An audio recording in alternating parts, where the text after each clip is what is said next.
Why you keep falling for the wrong women. Stoicism. Let me ask you something.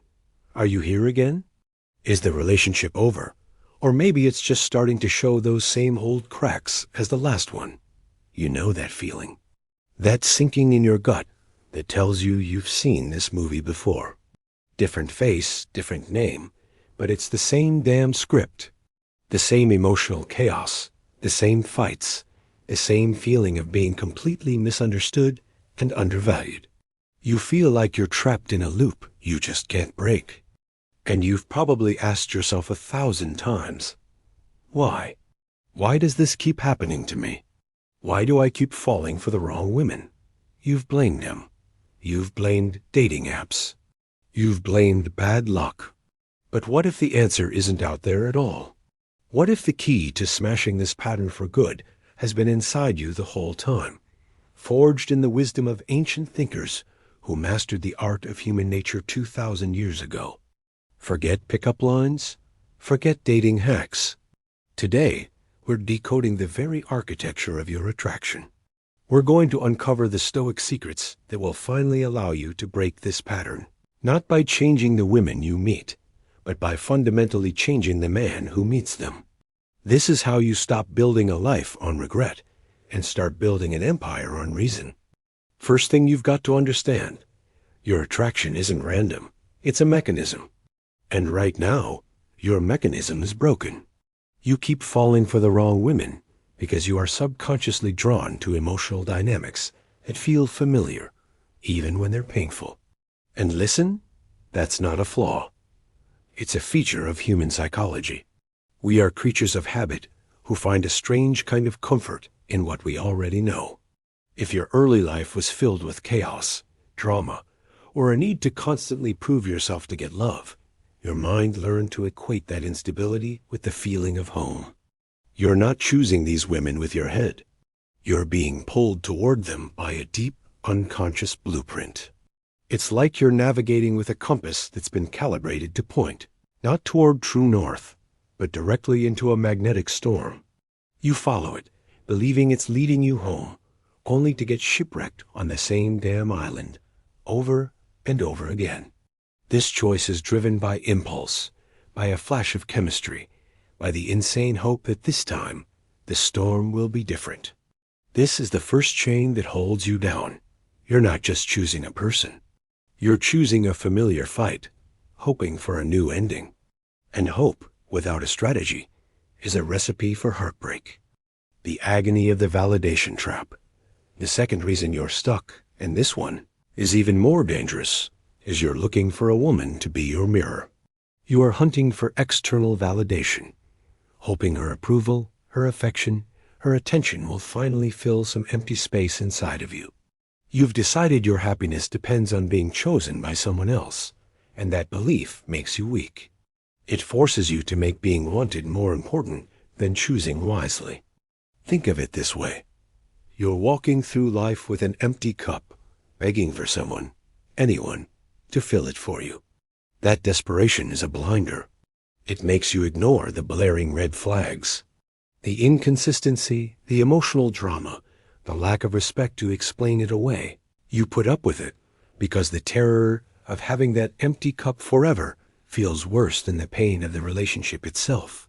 You hand over the power of your own happiness to someone else, making their opinion of you the source of your worth. This is the validation trap. You stop being a man and you start performing for love. You twist yourself into the person you think she wants, losing your own soul in the process. The relationship becomes a constant test for her approval. And when it blows up, it doesn't just feel like a breakup. It feels like a final judgment on you.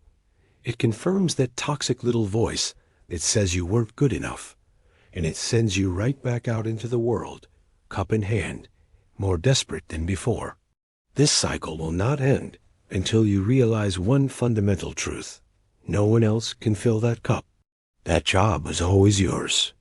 The Stoic shift, forging an inner citadel. This is where we change the game.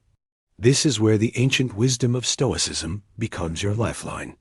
The Stoics, from the Roman Emperor Marcus Aurelius to the powerhouse statesman Seneca, taught that a man's ultimate power is not in controlling his world, but in mastering his inner world.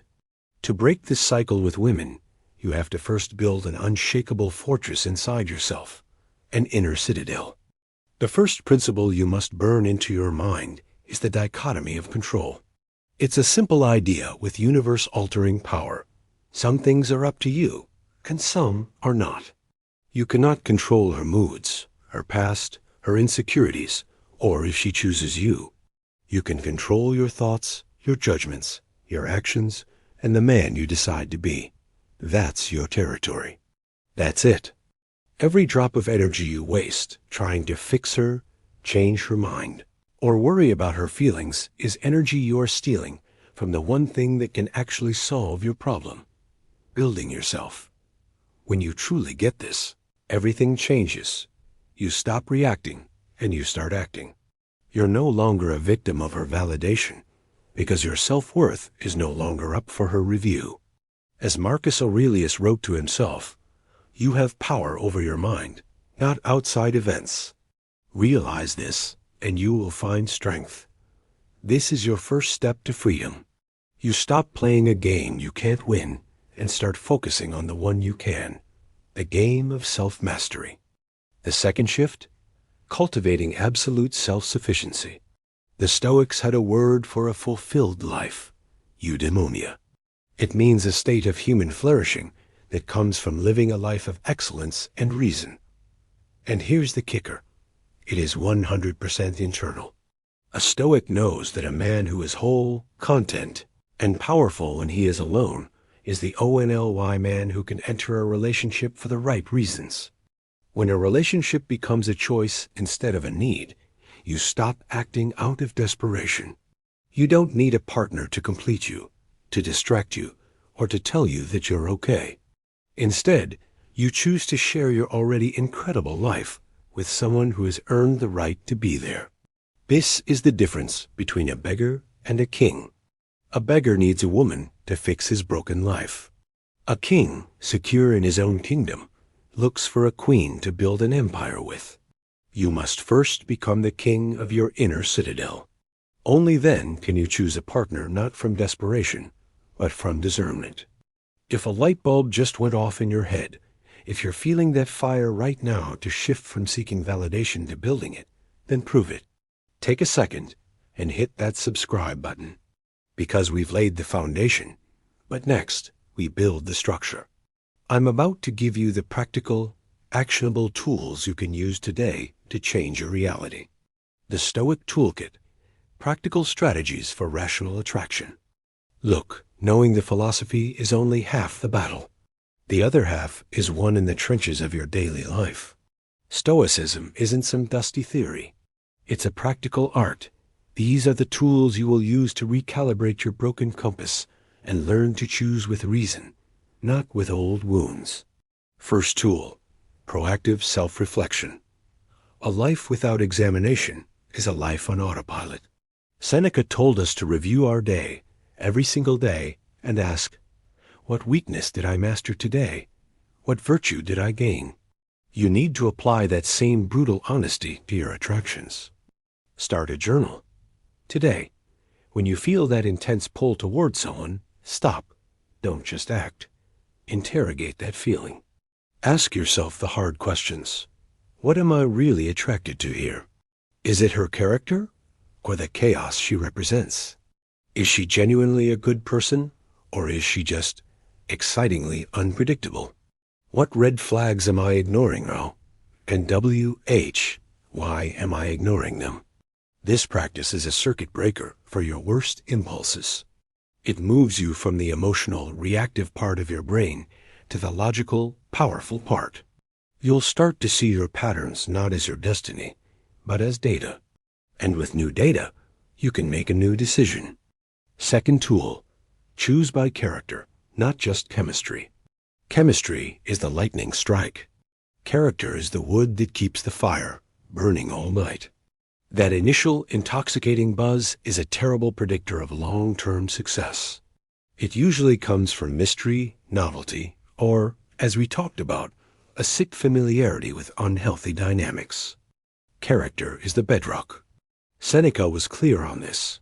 Choose partners who have self-control, who are supportive of your mission, who are good-natured. These are virtues in action. Look for the evidence. How does she handle pressure? How does she treat a waiter? Is she honest when it's hard? Does she control her emotions, or do her emotions control her? Building a relationship on chemistry is like building a mansion on a sand dune. It looks great for a minute, but the first storm will bring it all crashing down. A relationship built on character is a fortress on solid rock. Third tool, the art of rational detachment. This is not about being a cold, unfeeling robot. That's not strength. That's fear. Rational detachment is about creating a tiny space between what happens to you and how you choose to respond. It's the power to feel an intense emotion, infatuation, jealousy, anger, and to look at it without letting it hijack your brain. When you feel that frantic pull toward a woman you know is bad news, that's your moment to practice. Instead of letting the feeling take over and drive you to do something stupid, you pause, you breathe, you look at the feeling and you say, I see you. I feel you. But you do not get to make the decision. I do. This keeps you in control, making sure your choices are guided by your highest values, not your lowest passions. The final tool, the power of acceptance, what the Stoics called amor fatia, a love of your fate. This means accepting reality exactly as it is, without whining. In dating, it means accepting that not every woman is meant for you, and that's not just okay, it's necessary. Rejection isn't a verdict on your worth. It's just information. It's the universe giving you feedback and redirecting you. A man who practices amor fati doesn't get bitter when things don't work out. He doesn't see it as failure. He sees it as clarity. He's grateful for the redirection. Letting go of the need for every connection to work out is total freedom. It gives you a deep resilience to navigate the dating world with peace and confidence, knowing that what is meant for you won't miss you, and what misses you was never meant for you. The final warning: do not build an empty fortress. Now listen, because there's a trap here. It's possible to take this so far that you misunderstand the entire point. If you use these principles to build walls around your heart, so high that no one can ever touch you, you've only succeeded in building yourself a very safe prison. The goal of Stoicism is not to kill your emotions or to avoid love altogether. A man who is terrified to feel is just as much of a slave as a man who is ruled by his feelings. The true master is a man who has integrated his reason and his emotions into a powerful whole. He doesn't destroy his capacity to love, to feel joy, or even to feel pain. He masters it. The point is not to become so detached that you push away real connection. It's not to use logic as a shield to hide behind. The greatest relationships demand both self-mastery and vulnerability. They demand the strength to be wise and the courage to be open. Use these tools not to close yourself off, but to engage with the world more powerfully. Use this strength not to isolate yourself, but to connect with the right people on a level you've never experienced before. The goal is to be a fortress with a gate that you control. You are strong enough to let the right person in. Conclusion. So, why do you keep falling for the wrong women? Let's be clear. The answer was never about them. It has everything to do with you. It's a cycle fueled by unconscious patterns that mistake drama for love, and a desperate need for outside approval that has you looking for salvation in another person. But you are not doomed to repeat this. The way out is the Stoic path. It starts with a massive internal shift, understanding you only control yourself, and building a sense of purpose that doesn't need anyone else's permission to exist. From that foundation of power, you then use the tools of a warrior philosopher. Brutal self-honesty, choosing character over chemistry, the discipline to master your emotions, and the peace that comes from accepting reality. You have the power to break this chain right now. It won't be easy. It's going to demand work courage, and the commitment to choose your long-term greatness over your short-term urges. But the prize isn't just a better relationship with a woman. It's a more powerful relationship with yourself. Stop falling for the wrong women by first learning to stand strong in the man you are. Build your inner citadel. Become the king of your own mind. And from that place of strength and reason, you won't have to worry about finding the right woman.